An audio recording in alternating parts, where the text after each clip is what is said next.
Welcome back. Today we're going to be working on replacing this quarter vent window on the passenger side of the Bronco II. When I bought the truck, the rivet holding the glass to the glass frame was broken and was held in place by a big glop of silicone. Wasn't able to open it, and if I did, I'd risk breaking the silicone and leaking. So was able to find one at a local yard, so I picked it up, cleaned it up a little bit, painted it, made it look really nice, and we're going to be installing it in the door today. So these are all the tools that we used for today's project. Not everything is going to be required to get the job done today, only a few things, but I'm showing you the extra tools that we used on our job to navigate some of the problems that we ran into during the course of the whole project. Really, the only things that are required are going to be an 11mm socket, 7mm socket, a T30 Torx driver, a number 2 Phillips screwdriver, 3/8 ratchet, and a 1/4" ratchet, or whatever size ratchet you need to drive your sockets. Beyond that, everything else is optional. I grabbed a flashlight and a long pair of extendable pliers because we've already got the door card off. We used them to look for any trash or pieces of plastic, bugs, or anything that might have fallen into the door, causing any kind of rattles. Use that to go ahead and get them out since we've already got it opened up. There is one bolt on the inside that uses blue Loctite from the factory, so we used it to reinstall it. Totally not required to get the job done. If you get it good and tight, you're good to go.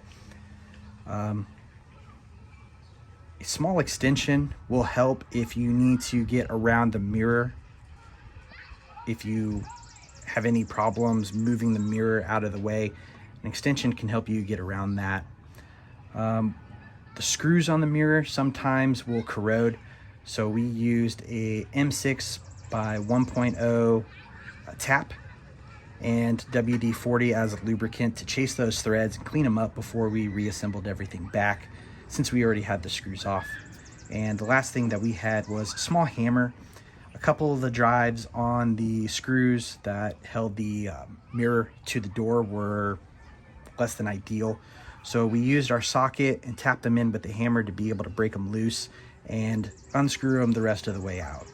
Again, not necessary, but a really good way to get them out if you don't want to destroy the screws, or don't take the mirrors off at all. There's always that option. So here you can kind of see what I'm talking about. There's a little bracket right here that connects this window glass to the frame that holds it into the door.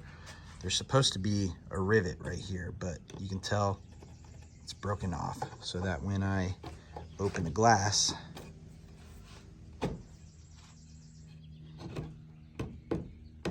it's broken. You can kind of see the silicone already giving way. So we're gonna take care of that today. Here's the new piece that I picked up from the yard. Again, took a maroon piece of Scotch-Brite pad, scuffed up all of the surfaces I wanted to paint, masked it off really well, and painted it with this Sem Trim Black. Really, really good stuff. Kind of pricey, but it leaves a great finish. Nice little satin, nearly semi-gloss sheen, just like it was brand new. So for this video, we're going to start with the door panel already off. When I bought the truck, it didn't have the original door panels on it. What it had is these plastic aftermarket replacements, which in my opinion are really good for what they are. There are some minor improvements that I'd like to make to them, maybe down in the future. As soon as I figure out how to make it work, maybe we'll do a video on that too. But because not everybody has those, I'm going to go ahead and start with the door panel already off. If you do have the original ones on, it's pretty simple to remove. The bezel around the door handle comes off. There are 3 screws in the door pull, and then there are several of these plastic connection points or plastic retainers. Just go ahead and pop those off and then pull the door up and off. Also, while I'm in here, I'm going to be replacing the window sipes. and the window seals around the door frame. This truck's, again, a desert truck, so it's been subjected to a lot of heat, a lot of dry air. Everything's pretty old and brittle and not really up to the task anymore. Makes the windows vibrate around, and I don't want to replace broken glass. So it's not going to be anything that we're going to be covering in the video for the glass, but I am going to spend a little bit of extra time replacing those today too. So the first thing that we're going to do is come up here to the top of the frame, and underneath of this rubber weather stripping there are 2 Phillips head screws. Go ahead and take your screwdriver, unscrew those, put them in your container. All right, so the next thing that we're going to be doing is removing this side mirror off of the door using our ratchet and T30 socket. And what we're going to do is remove these 4 screws here, here, here, and here using our ratchet to go ahead and drive those out. Keep in mind that this insulation piece on the bottom doesn't have a lip to keep it retained when you're driving the screws out. So as soon as you get those 2 screws out, it's going to want to fall. And if yours are as brittle as mine, it could possibly break when it hits the ground. So just be ready to catch it when it falls. The top one has this lip that'll keep it connected, so it'll come off with the mirror. So on my bottom 2 screws, the Torx drive on them is just barely starting to strip out. Something that you'll want to take a look at before you start your project. Make sure you got hardware on deck if you do need new ones when you get these out. Simple trick I like to use is taking a small hammer and sticking your socket right there in the drive. Make sure that it's in positive lobes, and just give a couple good solid strikes with your hammer, and that's going to almost broach brand new drive into the head of your screw. Do it just enough to get it in there so you can get your ratchet on, and slowly, while putting pressure into the screw, making sure that everything is nice and square and even, give a nice good firm turn,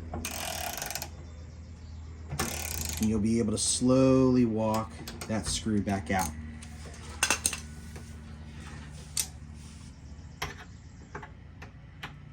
Line it up nice.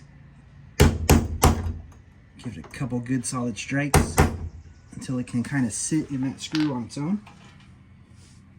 Grab your ratchet.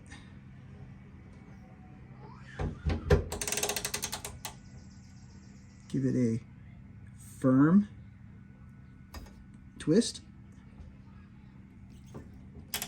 And slowly back it out. If you feel it start to give at all, stop. There's other methods that you can do, and you don't want to go grinding away next to any of your paint. You can use easy outs, vice grips, other methods to kind of ease those out, but this is step 1. So if you take a look at those nuts in there, you can see how heavily corroded those are, and that's probably one of the main contributors why that thread was stripped out. Somebody probably tried to get in there, pull it out, and all that corrosion welded those parts together and over torqued and stripped it out. So something you might consider while you're in here, something that I'm gonna do is I'm gonna chase these threads with a tap. The thread pitch is a 6mm 1.0 thread. And if you haven't done this before, take your tap, take some lubricating oil, PB Blaster, WD-40, heck, even motor oil works sometimes, but just give your tap a little spritz for lubrication. And what that also is going to do is any kind of junk that you're able to get out of these threads are going to land in the flutes of that tap. And while they're in the flutes, they aren't going to pack up in the roots of the threads, cause any binding, break a tap. I don't know how many of you done it. Breaking a tap's a bad day. So a couple turns forward, quarter turn backward. And with that backward turn, getting all of that junk that you're cutting out of the threads of that nut into your flutes. So just keep going a little bit at a time, no pressure. I'm using 2 fingers tops. Anything more than that, you risk breaking your tap. And like I said, that's a pain in the butt to do. So once you start cutting a little bit freer, you'll know you're at the end of that nut. There you go. Cut a little bit more freer. You can back that tap all the way out. And do, in reality, you could probably do all 4 of them. It won't hurt.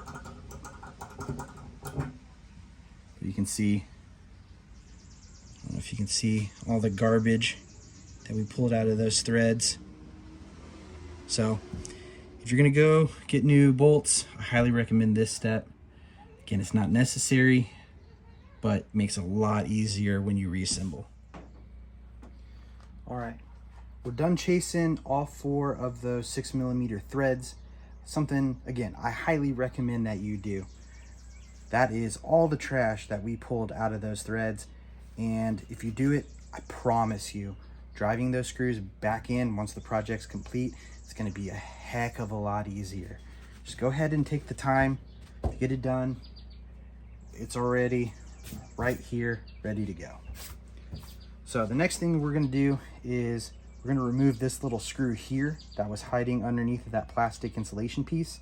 Go ahead and get your 1/4" ratchet and your 7mm socket and remove this one.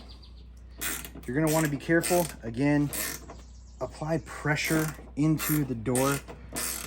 The head of this screw is very shallow, so if you're angled even a little bit, you run a greater risk of stripping out that screw and just causing all kinds of problems. So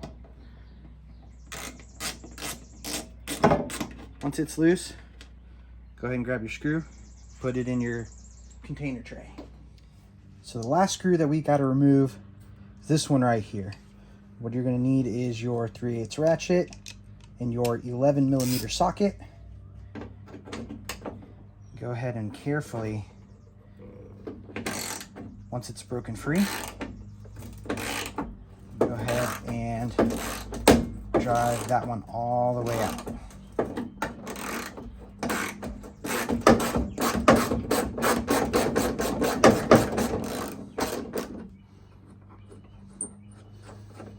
This screw is going to have some Loctite on there. So the first initial crank or 2 is going to be a little bit harder to break that thread locker off. But once you do, you'll be able to get it all the way off. So like I mentioned earlier, I'm going to be replacing these window sipes with brand new ones because these are pretty dry and old and aren't really doing their job anymore. If you want your window frame to come out easier, I recommend that you at least remove them off of the door. It's not impossible to get this window without it. Again, it's going to be a little bit tougher, so it doesn't take very much effort. You just get in here, pinch that really good, and just give it some good upward yanking pressure. Get those pulled up and out of the way. They're fastened with these little spring tension clamps, so if you get your fingers in there and pinch, you can pull them straight up. Now they are pliable. It's a thin strip of metal all the way down, so if you do bend them when you remove them, you can get some pliers or just bend them over your knee and get them back straight before you put them back in. With those out of the way, the weather stripping on your window frame or the vent window will come out a whole lot easier. So what I recommend is opening the 1/4 window so that you can grab a hold of this frame section right here and give it a good solid tug off of the door frame. Rock it back. And up and out, just like that. All right, so with the old one out, we're ready to put the new one back in. What you're gonna wanna do is Grab the new glass frame, and there is a little thin piece of metal that those nuts are connected to. We're going to want to go ahead and push that flush against the outer door skin. We're going to want to carefully thread that window glass back into the frame. And then go ahead and get it cinched up back into the corner. A couple firm pats will get it placed. Once it's seated, we'll go around the other side. We'll start with the installation of all the nuts and screws and hardware that we took off. All right, so we're back on the inside of the door. What we're gonna do is put the 11mm headed bolt back into the drop down of the window frame. Because it had a little bit of blue Loctite on it, we're gonna go ahead and just put another little drop. Don't need a ton, but because that's the way it came from Ford, that's the way I'm gonna put it back together. So, need your 3/8 ratchet and your 11mm socket. Go ahead and thread that bolt back into the window frame.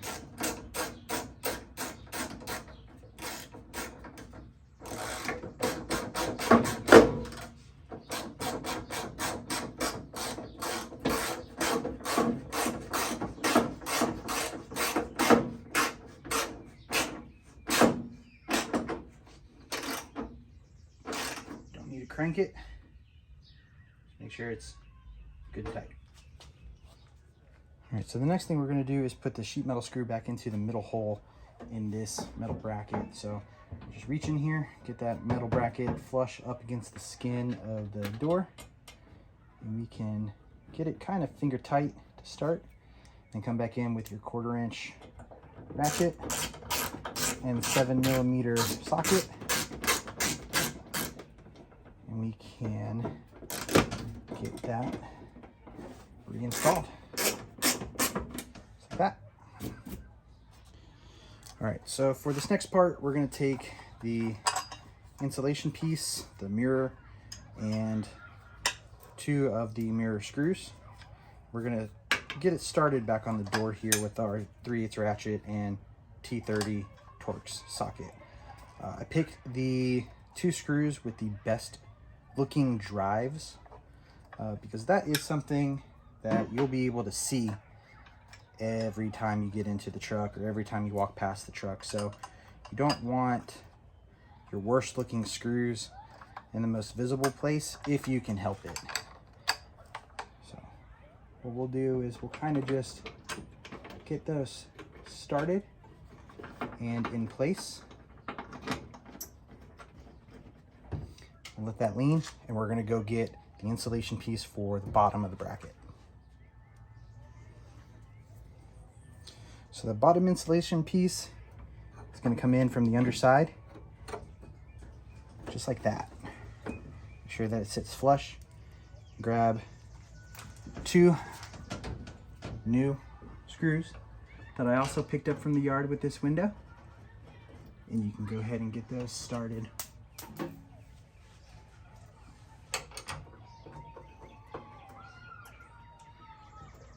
Once everything's kind of started and in place, start screwing the screws back in. And you can notice how much easier those screws are going in after we chase those threads out with all the trash and dirt. So, yep, just make sure this is aligned good, not binding. Get those 4 screws cinched back up. All right, now the last part is going to be to install the 2 sheet metal screws that we removed from the door frame here. Just be careful around that rubber. Don't have to replace it if we can help it. Just kind of move it away a little bit with your thumb as you're screwing those pieces back into the door frame.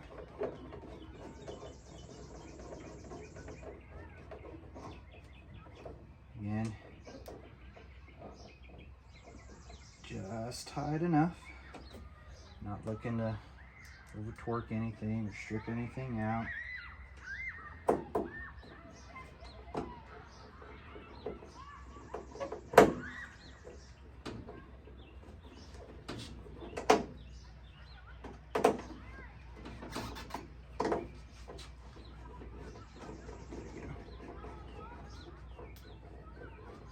Try not to pinch that rubber insulation in between the screw and that door frame. That's it. You're home free. All right, so everything's installed and done.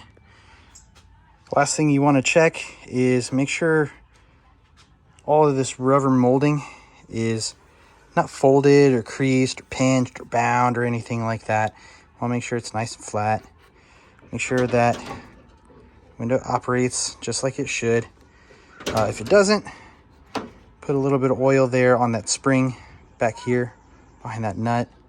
The black looks really good. Almost looks like a brand new part. We use that same black up here on the dashboard when we refinish this dash pad. Just makes it look really, really nice. Almost like a brand new part. Plan on using the same stuff over here on windshield wipers, windshield molding, just anywhere else that's kind of black and needs a satin semi-gloss finish. I will end the video with saying you don't need to remove this mirror to get this job done. If your bolts or screws are just way too far gone and you don't want to risk messing up the mirror, don't do it. The job's not impossible to do without that.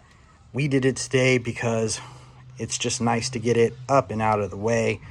I don't like moving these or folding these in as much as I can help it because I don't want to bend the brackets or risk pulling out the nuts. So we just removed it, chased those threads, made it better for the next time we got to pull it off, but it's not 100% necessary. So I hope this helps. We'll be doing some more stuff. Like I said, we're going to do fix on the door cards later. I don't know. Maybe do something with that interior, make it look a little bit fresher, but we'll see. Hope it helps. Thank you.